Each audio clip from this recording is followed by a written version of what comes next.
This conference will now be recorded.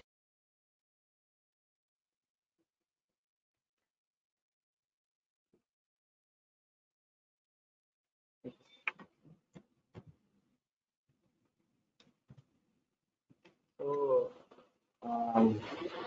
ITP was first described in 1735 by Karloff. And first successful splenectomy for ITP was done in 1916 by Polish medical student Paul Kasnelson.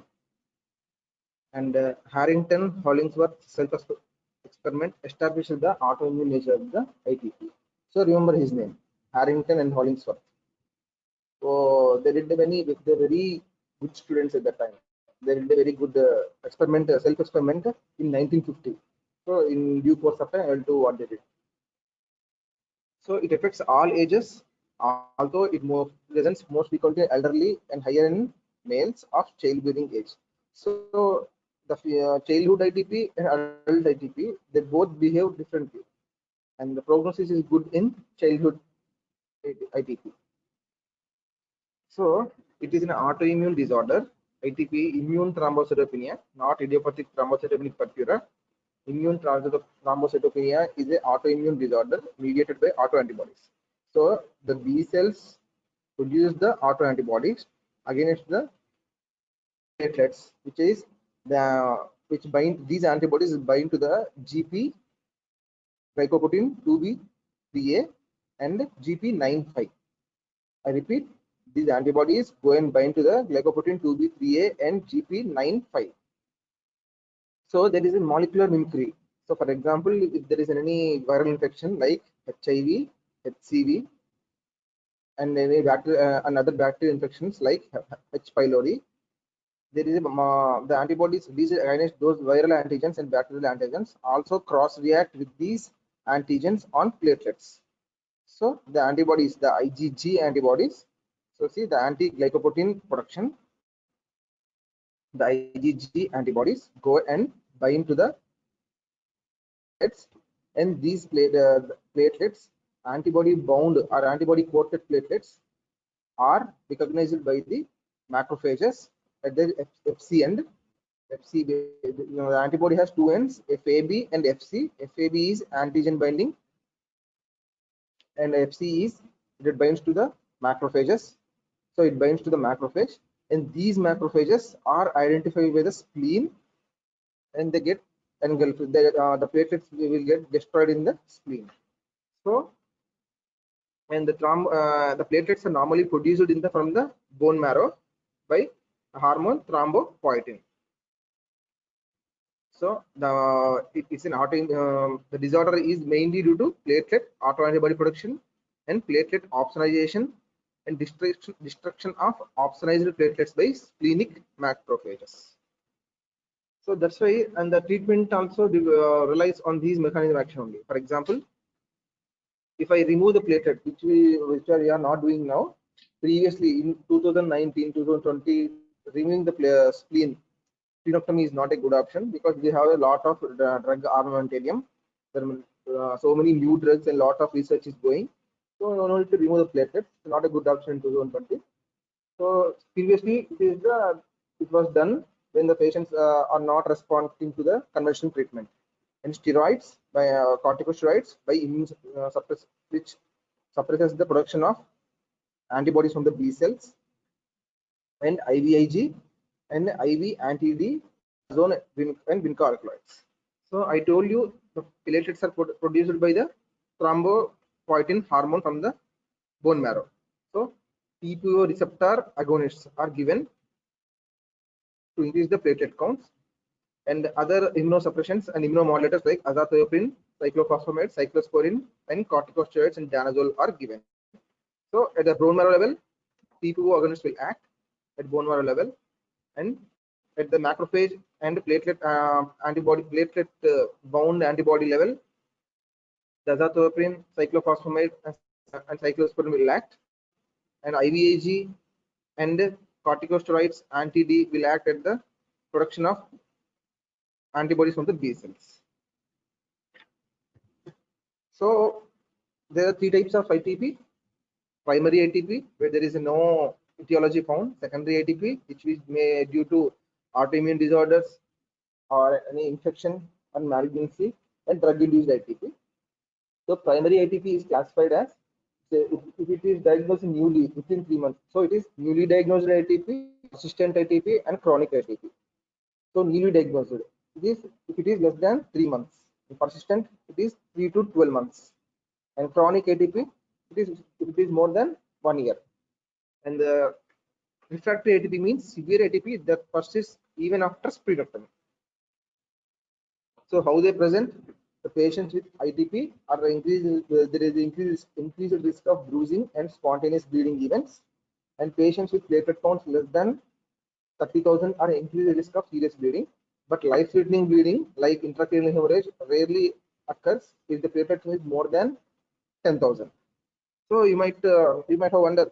So we see a lot of patients. So you have to have seen in your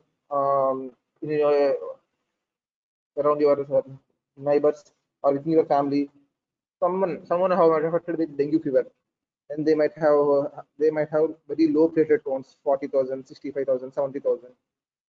So they will panic. So the counts of the normal platelet count is 1.5 to 3 lakhs. So if the platelet count was really 45,000, really 50,000, so it really will panic to the patient and patient attendants also. So how to approach a case of thrombocytopenia? Can anyone tell me how will you approach a case of thrombocytopenia? So what you want to see?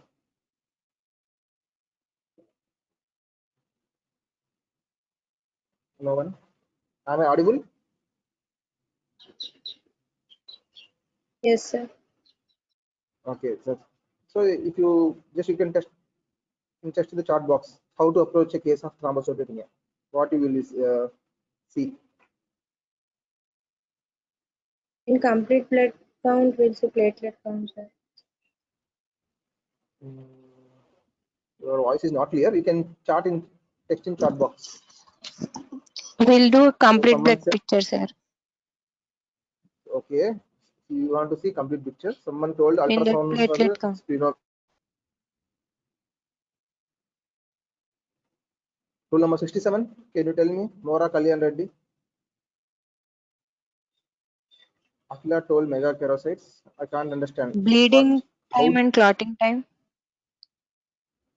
bleeding time and clotting time is not so useful. So what do you mean by bleeding time? So it tells about whether the platelets clotting time tells about the clotting factor about that. So it's not a defect in any factor 8, factor 7, extrinsic or intrinsic pathway. It's about only platelets. Yeah. Platelet function, bleeding time. No. So this we'll know in due course of time. You should not forget this approach to thrombocytopenia in your complete life, because whether you in future, whether you take gynec or whether you take medicine, whether you take surgery, whatever the case, and it's a common thing. By the patients, many patients will come, sir, my platelets are down, please do something. My platelets are down due to viral fever, mostly due to viral fever. So what should we do? What dengue fever will be? I will take the dengue fever class in separate topic. I will take separately. But now I will tell you only the ITP. So the features includes petechia, purpura, ecchymosis, mucosal bleeding, nasal bleed, and intracranial hemorrhage. And so diagnose. How you diagnose? So we'll go in like a case-based approach so that you will be understanding in better way. So 24-year-old male with 18 on in the 18th week of gestation presented with platelet count on routine examination. He found to have platelet count of 35,000 and hemoglobin was 10, and on peripheral smear it was neutrophils, normal neutrophil count, WBC count.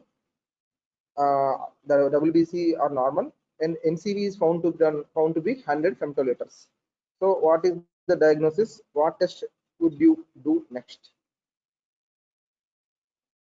So my point of telling this is just I want to know I want to tell you that for any disease, for example, if a patient has MI, chest pain, what immediately you want to do, you will do a chest ECG.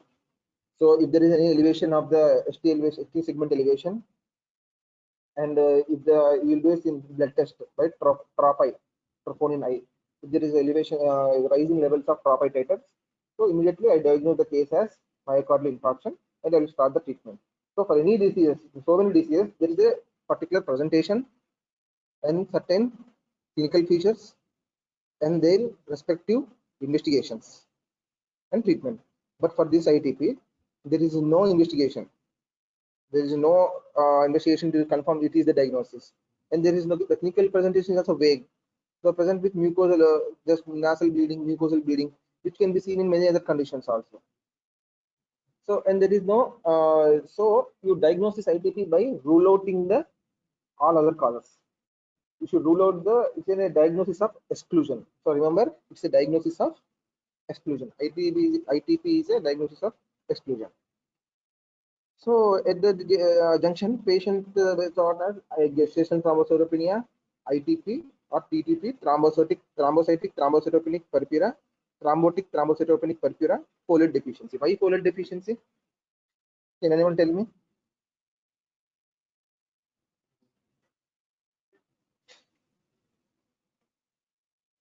Still, the guys are giving attendance only. No one telling the answers for which I asked you. So why folate deficiency for this patient? In diagnosis, why we suspected?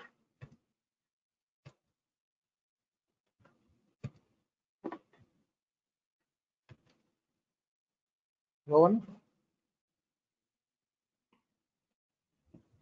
Just you can guess, nothing wrong.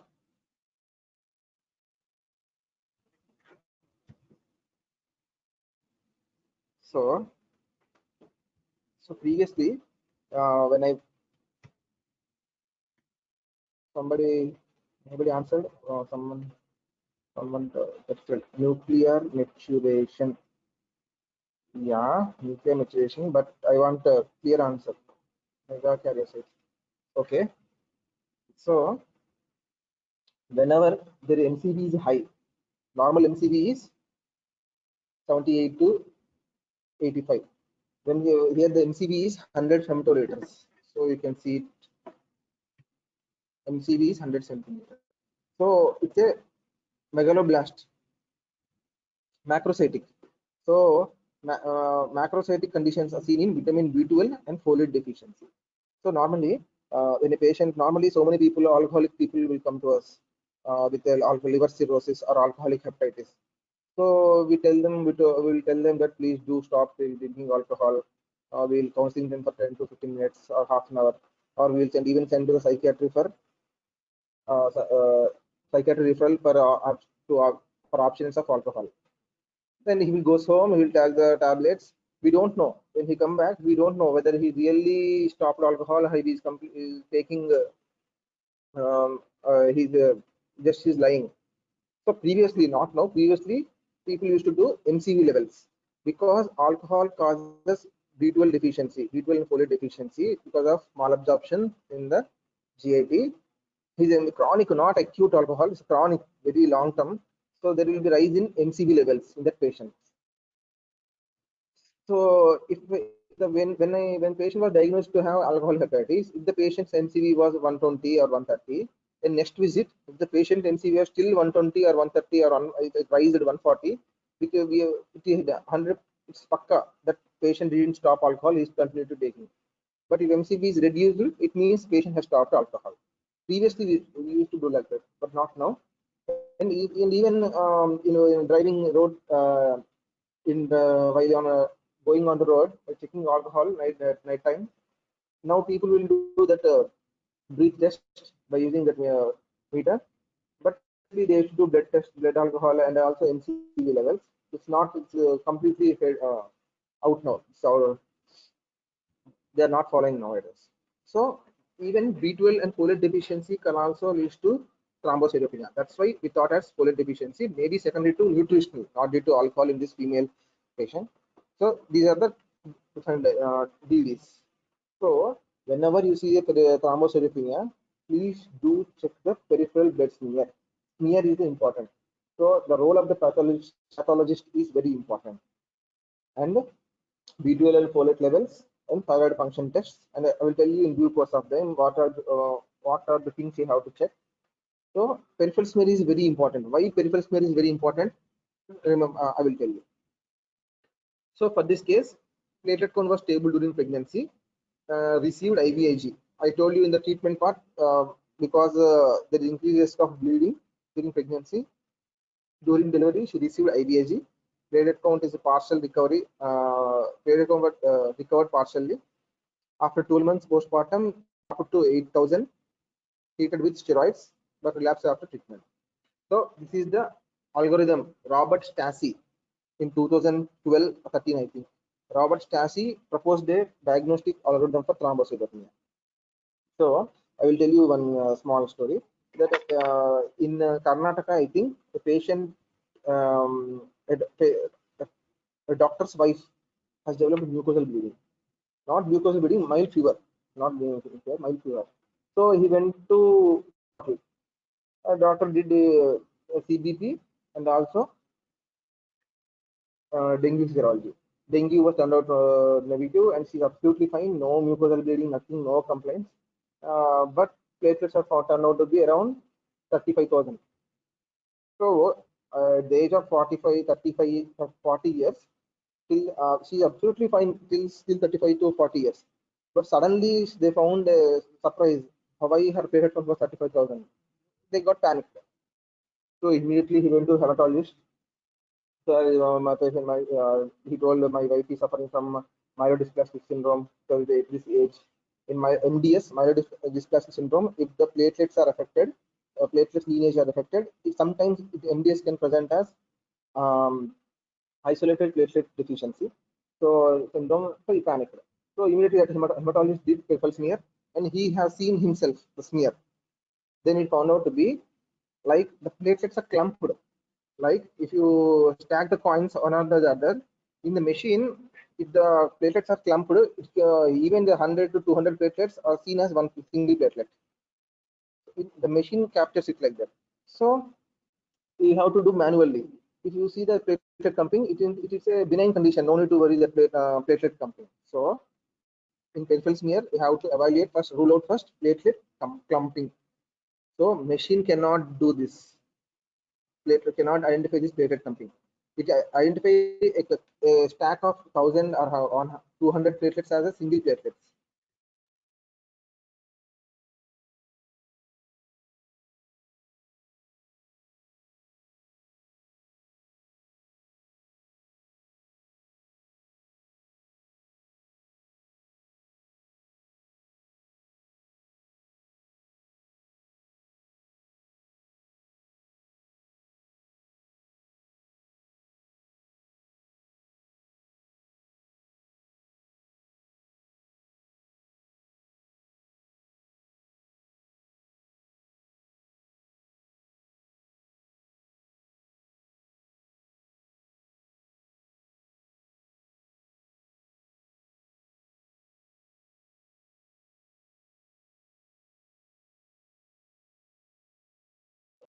No need to worry. If the symptomatic, we can treat, or else no need to. We can leave that patient.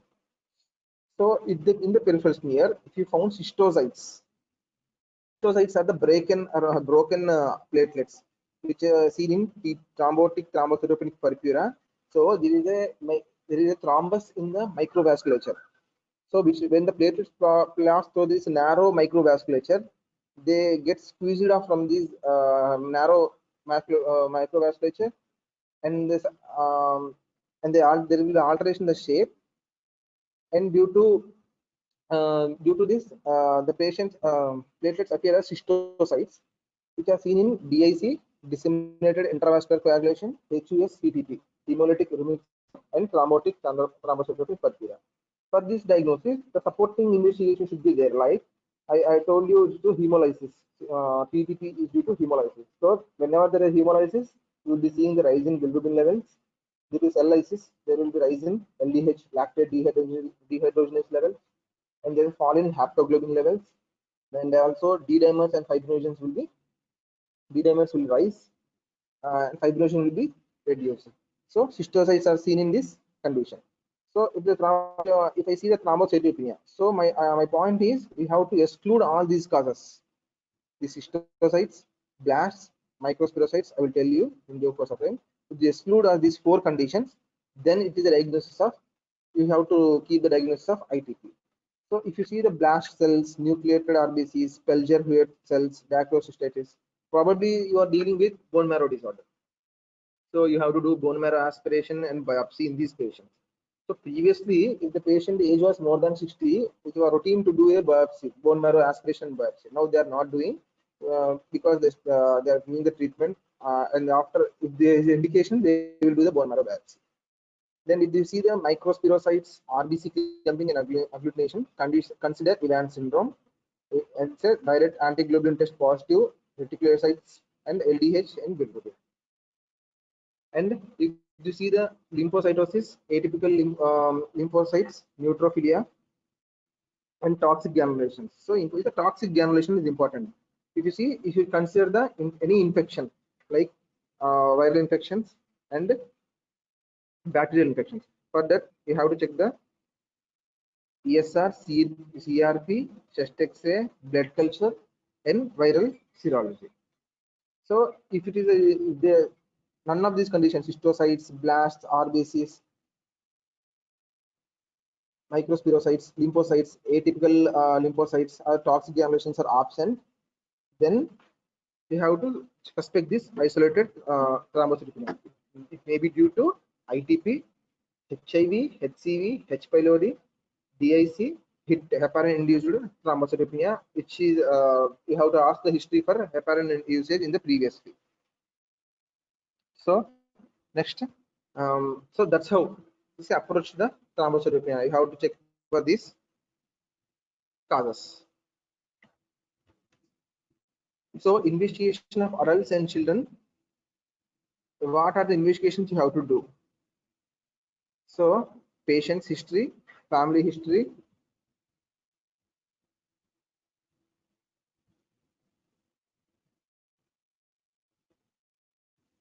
CBP, RH blood grouping, HIV. It's important to check the HIV and HCV because they causes the isolated thrombocytopenia, and H. pylori also, and direct antiglobulin test for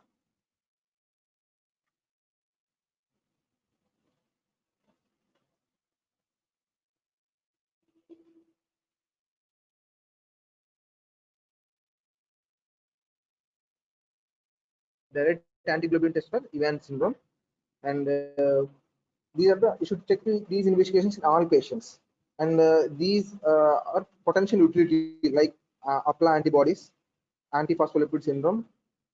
What are the APLA antibodies? Antiphospholipid antibodies in syndrome antibodies. Can anyone write in chat box?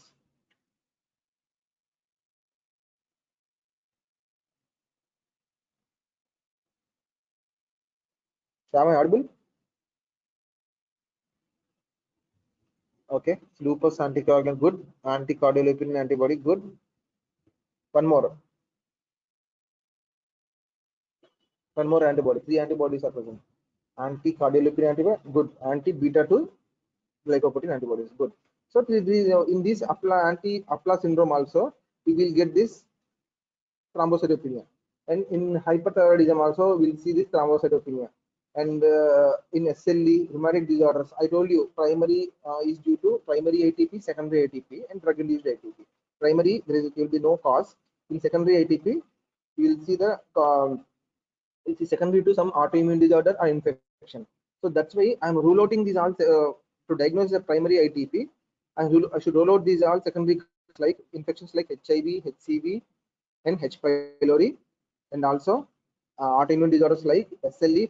For that, we are doing anti-nuclear antibodies and antiphospholipid antibody syndrome by checking these antiphospholipid antibodies, and hyperthyroidism, and potential other viral infections like EBV, CMV, and parvovirus, and immunoglobulin level measurement to rule out the congenital primary immunodeficiencies like CVID, combined variable immunodeficiency. So these are the tests you have to do. So primary is the 80%. These are the secondary causes. SLE, I told you, APS, antiphospholipid syndrome, CVID, primary immunodeficiency, that is combined variable immunodeficiency, CLL, EVANS, ALPS, autoimmune lymphoproliferative syndrome, HIV, Hep C, H. pylori, post-vaccine, and miscellaneous and systemic infection. So pathology is production of autoantibodies, T cells, and psych. Psych means spleen tyrosine kinase. Just remember this one, spleen tyrosine kinase. You'll know what is in due course of time. And the complement. So similar, just I'm repeating. So impaired megakaryocyte maturation and reduced platelet production, and the platelet autoantibody production, and T cell mediated platelet destruction. This is the pathogenesis of ITP. So normally platelets are produced from bone marrow. So megakaryocytes, and the hormone required is thrombopoietin. So for the MK development, megakaryocyte development, you have to need these transcription factors, GATA, RUNX. No need to remember this. Just you should know what are there is some certain transcription factors that are required for the platelet development. So these pro-platelet development by shear stress in the blood vessel from these megakaryocytes, the platelets will get developed. So just remember this slide from stem cell, megakaryocyte progenitor, and megakaryocyte by shear stress, the platelets are formed which are sialylated. After they lost their half-life, after aging, they become desialylated, which go to the liver, where this desialylated platelet act on this AMR receptor, that is Ashwell-Morel receptor. By after that, they leads to production of thrombopoietin hormone. So this thrombopoietin hormone TPO again stimulates the stem cells to produce these platelets. It's a vicious cycle. So I repeat, this after aging they become desialylated, which act on liver Ashwell-Morel receptor AMR on hepatocyte, which leads to production of thrombopoietin. So I do stem cell, early megakaryocyte, late pro-platelet formation, platelet function. These are the transcription factors required. No need to remember. So the deficiency of these transcription factors leads to the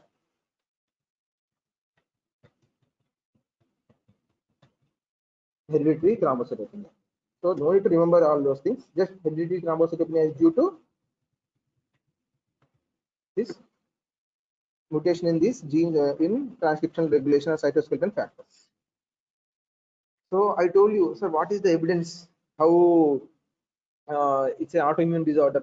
An evidence. So for SLE, you will check ANA, anti-DHDNA, anti-Smith, anti-Rho, anti-La, all these antibodies. And for myositis, you will check the anti-TIP gamma, anti-NXP2 antibodies. For APS, you can check the anti-beta-2 GPA, anti-lupus anticoagulant, and anti-cardiolipin antibodies. Have you ever thought about ITP is also autoimmune disorder? Why they are not checking any antibodies for this condition? I told you there are IgG antibodies, anti-platelet antibodies that bind to the glycoprotein 2b3a or glycoprotein 9,5 antigens present on the platelets. So there is a famous experiment. So remember, at the age of 35-40 years, the two doctors, Harrington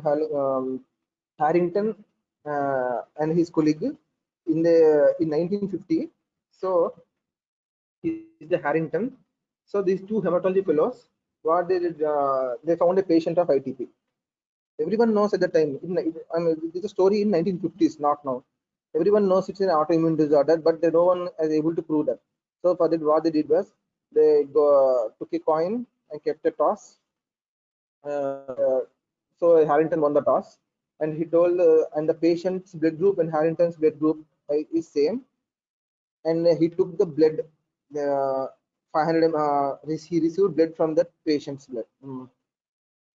He received blood from the patient. So for ITP patient, immediately after taking the blood from the patient's ITP patient, he developed a seizure, and his platelet count dropped precipitously when he has a major seizure, and he developed petechiae and bruises, for which he recovered after 1 week. So it proves that in the patient's blood there is antibodies which also acted in this Harrington's body. So that's how they proved that ITP is an immune condition, because it lasts for around 4 to 5 days. because you can know for a incompatible blood transfusion, there will be mild reactions for which you will do, for which you develop symptoms like nausea, vomiting, and hypotension, and chills and rigors. But you won't develop bruise, decay, will be platelet counts. So patient developed these conditions. That's how he proved. So his name was Harrington. So remember. So yeah. So pathogenesis, it is due to reduced T regulatory cells. So I won't go in deep in pathogenesis. You will not understand. Just we'll focus on treatment. So five important developments in pathophysiology are antibody restriction of platelets, and there are different types of antibodies, reduce the production of platelets, inherited acquired, role of psych pathway in ITP. So psych means whenever I told you the antibody coated platelet go to the macrophage identifies this FC end of the antibody and it engulfs these platelets, and after engulfing they are identified by the spleen, and the spleen will destroy these platelets. How that is how we'll see the thrombocytopenia. So in the macrophage, when the antibody coated platelet binds at the FCN, there is stimulation of spike pathway, which leads to the activation. So there is a potential therapeutic role. So if you inhibit that spike pathway, the macrophage cannot engulf this antibody coated platelet. That's how we can stabilize the platelet count. So that's why the role of SY, spleen tyrosine kinase pathway, SYK, it's a nomenclature. You might be thinking, yes, spleen tyrosine means T, K, K, no. The nomenclature like this, spleen tyrosine kinase pathway in ITP. So if the patient platelet count was, so I told you psych pathway. So there is drug that inhibits psych pathway. What is the drug? The new drug, upcoming drug. So if anyone knows, you can text.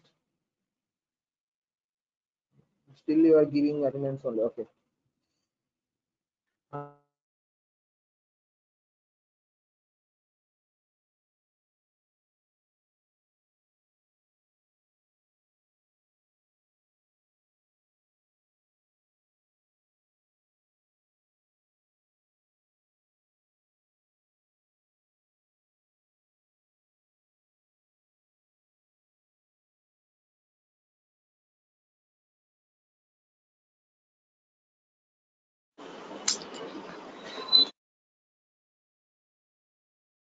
Symptoms is a potential. You can treat the patient if the depending on a high risk job like a police officer, as a driving, and any job that includes more physical activity. You should treat the treatment. If the patient platelet count was more than 30 and there is no bleeding, so no need of treatment unless special circumstances. So never treat the platelet count. Treat the symptoms and disease, not the platelet count. The platelet count will be always low in these patients, ITP patients, but no need to worry. So never treat the platelet count. Just improve the quality of life of the patient. So which patient? Symptomatic bleeding, any bleeding patient, you have to give the treatment. Prevention of bleeding, goal is to prevent the bleeding and sustain response and maintain the response. So I told you, newly diagnosed ITP, persistent ITP, newly diagnosed ITP, persistent ITP, chronic. Within 3 months is newly diagnosed, persistent is 3 to 12 months, chronic is more than 1 year. So when a newly diagnosed, we have to start the treatment with steroids, IVIG, platelet transfusion if needed.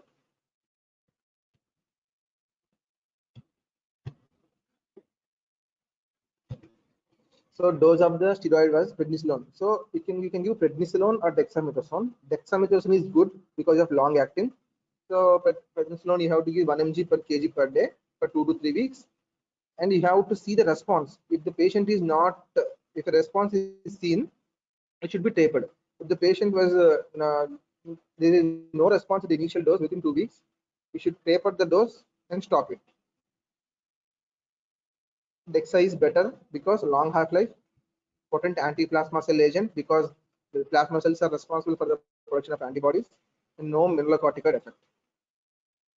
So previously, when there is no response to steroids, also they have to do splenectomy, because spleen is the one which ends up with these macrophages with and which bound to the platelets bounded with antibodies.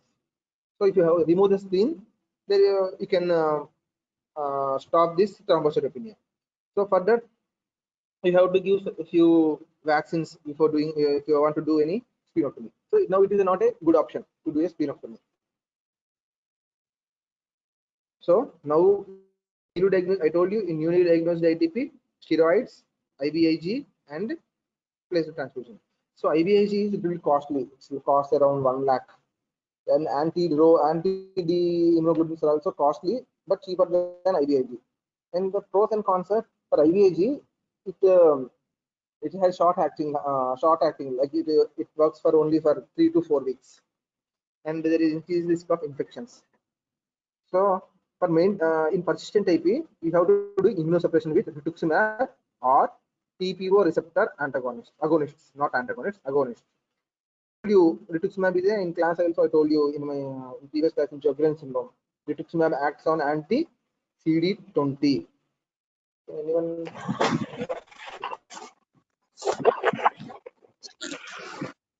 Am I audible?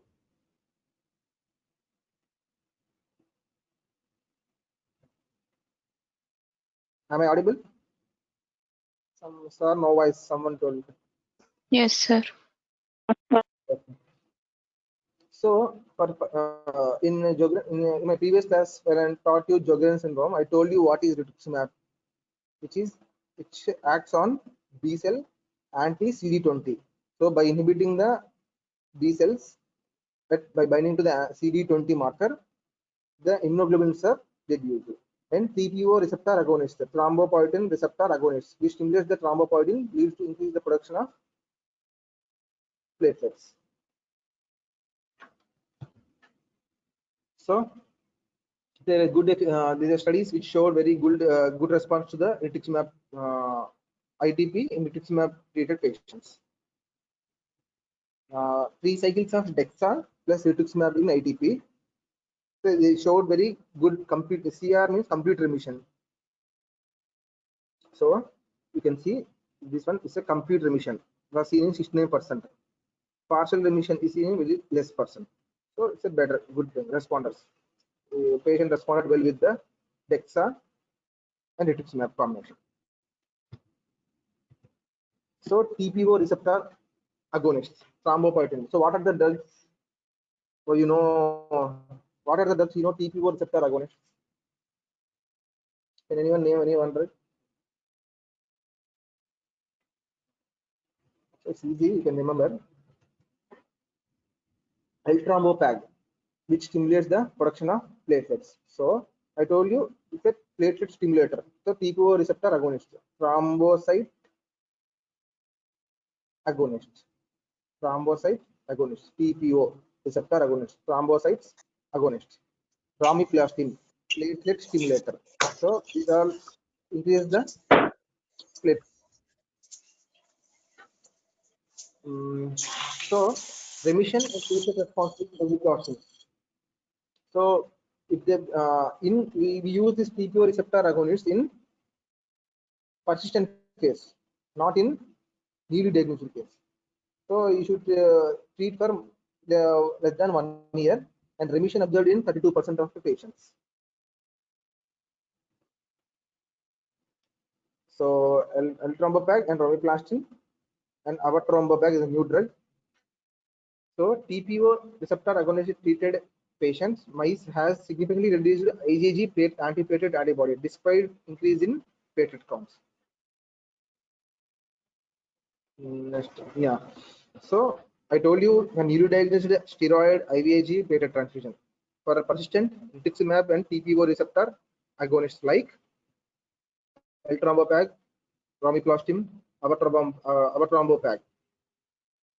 And for chronic ATP, use fostamatinib. It is the spleen tyrosine kinase inhibitor, SYK inhibitor, fostamatinib. And the cytotoxic drugs and splenectomy in the last choice. So I told you, I will repeat again. Do not treat the platelet count. Treat the patient as a whole. That means if the patient has active bleeding and high risk of bleeding, then only you have to treat the patient.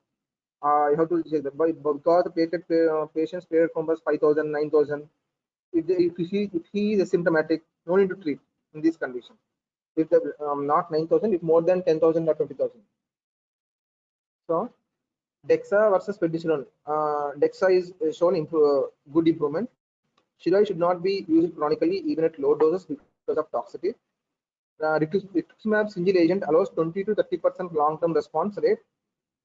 TPO receptor agonists are active and safe agents, and treatment-free response in 30% patients. Splenectomy is a valid option in chronic case after having failed medical options. So I told you the new drugs are platelet stimulator, romiplastin, altrombopag, avatrombopag, lusitrombopag. In a recombinant human thrombopoietin is a Chinese agent given subcutaneously daily and licensed in China for many years. Used in only China, not here. So I told you the TPO receptor agonists act on the receptor and JAK or STAT pathway. They stimulate the and increase the production of platelets. So these are the second line treatment. TPO receptor agonists, immunosuppressive, rituximab plus Dexa, splenectomy, avatrombopag, fostamatinib. Just remember this psych inhibitor, fostamatinib, and FcRn and BTK inhibitors, which is the downstream signaling pathway in the this macrophage itself only. So we have to it's a mechanism action of fostamatinib. It's an inhibitor of spleen tyrosine kinase involved in the FcR signaling pathway. So normally platelet-bound antibody, and it stimulates the psych pathway, downstream signaling, cytoskeletal rearrangement, and destruction of platelets, engulfment of this macrophage by platelets. But inhibition of phagocytosis by fostamatinib, it inhibits this psych pathway. So there is no cytoskeletal rearrangement, so it cannot engulf. Phagocyte the platelet-bound antibody. So the trial FIT1 and FIT2 trial fostamatinib response and platelet counts. So with placebo, it's better than placebo. Obviously, 37% response here, 48 here, and it is pool trial showed more response, 48 in FIT2. So antithrombotic with minimal effect to increase bleeding, increases platelets and antithrombotic without fostering bleeding. And even in TPO failures, it showed response in 34%. So even with the next line treatment, so second line, even after TPO receptor agonists have failed, but not always are tolerated because of side effects, especially diarrhea and hypertension, which are very common, and increased LFTs. So FcRn inhibitors is a no need. These drugs are in trials.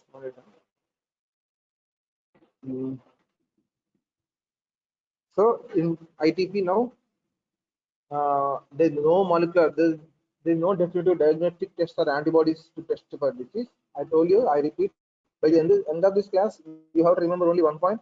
It's a diagnosis of exclusion, and it's an autoimmune disorder. So you have to robust diagnostic approach. What I told you, first you have to load the platelet counts and have to see for cystocytes and microcerocytes and direct antiglobulin test positive Evans syndrome, and the blast cells and Pelger-Huet anomaly for bone marrow disorders. For that, you have to do bone marrow aspiration, and presence of toxic granulations and neutrophilia and atypical lymphocytes. You have to check for infection. Then you have to load the secondary causes like HIV, HCV. I didn't tell you HBV, which will be less likely to cause. So HIV, HCV, and H. pylori. We have to check for these. The three mosquitoes of ITP. Three mosquitoes. That is HIV, HCV, and H. pylori. We have to load treat these conditions. Platelet count will automatically improve. Even after the treatment with H. pylori, HIV, HCV, still the platelet count are low, then you have to suspect this ITP, primary ITP. So, any doubts? Did you understand anything, or am I very fast?